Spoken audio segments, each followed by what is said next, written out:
यूहन्ना रचित सुसमाचार 7वां अध्याय। इन बातों के बाद यीशु गलील में फिरता रहा, क्योंकि यहूदी उसे मार डालने का यत्न कर रहे थे। इसलिए वह यहूदिया में फिरना न चाहता था, और यहूदियों का मंडपों का पर्व निकट था। इसलिए उसके भाइयों ने उससे कहा, यहाँ से कूच करके यहूदिया में चला जा, कि जो काम तू करता है उन्हें तेरे चेले भी देखें। क्योंकि ऐसा कोई न होगा जो प्रसिद्ध होना चाहे और छिपकर काम करे। यदि तू यह काम करता है तो अपने तय जगत पर प्रकट कर, क्योंकि उसके भाई भी उस पर विश्वास नहीं करते थे। तब यीशु ने उनसे कहा, मेरा समय अभी तक नहीं आया, परंतु तुम्हारे लिए सब समय है। जगत तुमसे बैर नहीं कर सकता, परंतु वह मुझसे बैर करता है, क्योंकि मैं उसके विरोध में यह गवाही देता हूं कि उसके काम बुरे हैं। तुम पर्व में जाओ, मैं अभी इस पर्व में नहीं जाता, क्योंकि अभी तक मेरा समय पूरा नहीं हुआ। वह उनसे ये बातें कहकर गलील ही में रह गया। परंतु जब उसके भाई पर्व में चले गए तो वह आप ही प्रगट में नहीं, परंतु मानो गुप्त होकर गया। सो यहूदी पर्व में उसे यह कहकर ढूंढने लगे कि वह कहाँ है, और लोगों में उसके विषय में चुपके चुपके बहुत सी बातें हुई। कितने कहते थे, वह भला मनुष्य है, और कितने कहते थे, नहीं, वह लोगों को भरमाता है। तो भी यहूदियों के भय के मारे कोई व्यक्ति उसके विषय में खुलकर नहीं बोलता था। और जब पर्व के आधे दिन बीत गए तो यीशु मंदिर में जाकर उपदेश करने लगा। तब यहूदियों ने अचंभा करके कहा कि इससे बिना पढ़े विद्या कैसे आ गई। यीशु ने उन्हें उत्तर दिया कि मेरा उपदेश मेरा नहीं, परंतु मेरे भेजने वाले का है। यदि कोई उसकी इच्छा पर चलना चाहे तो वह इस उपदेश के विषय में जान जाएगा कि वह परमेश्वर की ओर से है या मैं अपनी ओर से कहता हूं। जो अपनी ओर से कुछ कहता है वह अपनी ही बड़ाई चाहता है, परंतु जो अपने भेजने वाले की बड़ाई चाहता है वही सच्चा है, और उसमें अधर्म नहीं। क्या मूसा ने तुम्हें व्यवस्था नहीं दी? तो भी तुम में से कोई व्यवस्था पर नहीं चलता। तुम क्यों मुझे मार डालना चाहते हो? लोगों ने उत्तर दिया कि तुझ में दुष्टात्मा है, कौन तुझे मार डालना चाहता है? यीशु ने उनको उत्तर दिया कि मैंने एक काम किया और तुम सब अचंभा करते हो। इसी कारण मूसा ने तुम्हें खतने की आज्ञा दी है। यह नहीं कि वह मूसा की ओर से है, परंतु बाप दादों से चली आई है।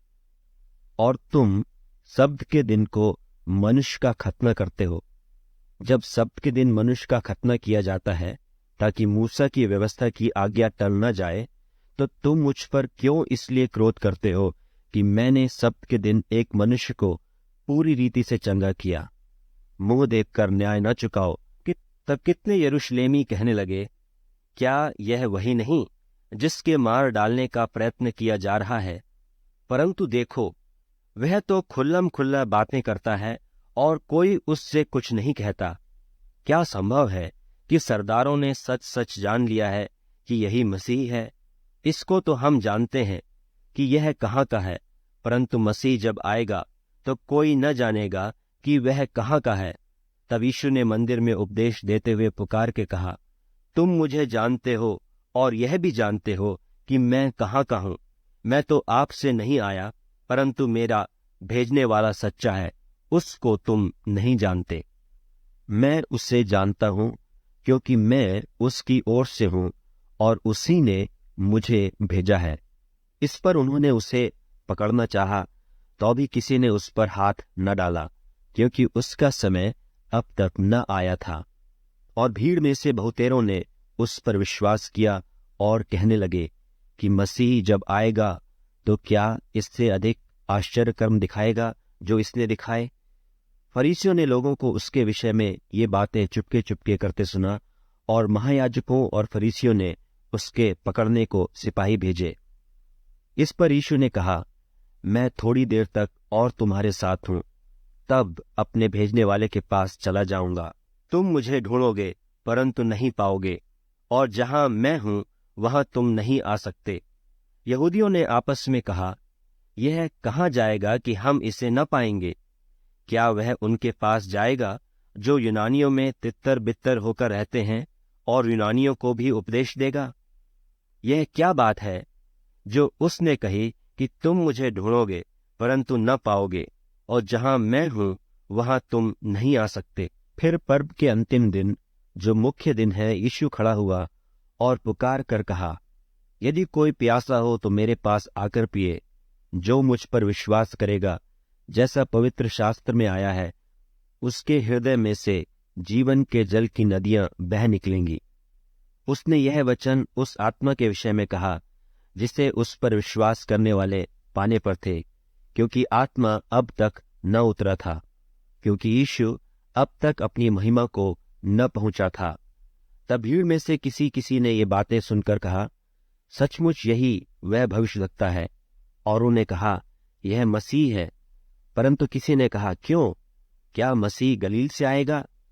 क्या पवित्र शास्त्र में यह नहीं आया कि मसीह दाऊद के वंश से और बैतलहम गांव से आएगा, जहां दाऊद रहता था?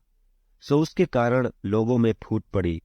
उनमें से कितने उसे पकड़ना चाहते थे, परंतु किसी ने उस पर हाथ न डाला। तब सिपाही महायाजकों और फरीसियों के पास आए और उन्होंने उनसे कहा, तुम उसे क्यों नहीं लाए? सिपाहियों ने उत्तर दिया कि किसी मनुष्य ने कभी ऐसी बातें न की। फरीसियों ने उनको उत्तर दिया, क्या तुम भी भरमाए गए हो? क्या सरदारों या फरीसियों में से किसी ने भी उस पर विश्वास किया है? परंतु ये लोग जो व्यवस्था नहीं जानते श्रापित हैं। निकोदेमुस ने, जो पहले उसके पास आया था और उनमें से एक था, उनसे कहा, क्या हमारी व्यवस्था किसी व्यक्ति को जब तक पहले उसकी सुनकर जान न ले कि वह क्या करता है, दोषी ठहराती है? उन्होंने उससे उत्तर दिया, क्या तू भी गलील का है? ढूंढ और देख कि गलील से कोई भविष्यद्वक्ता प्रकट नहीं होने का। तब सब कोई अपने अपने घर को गए।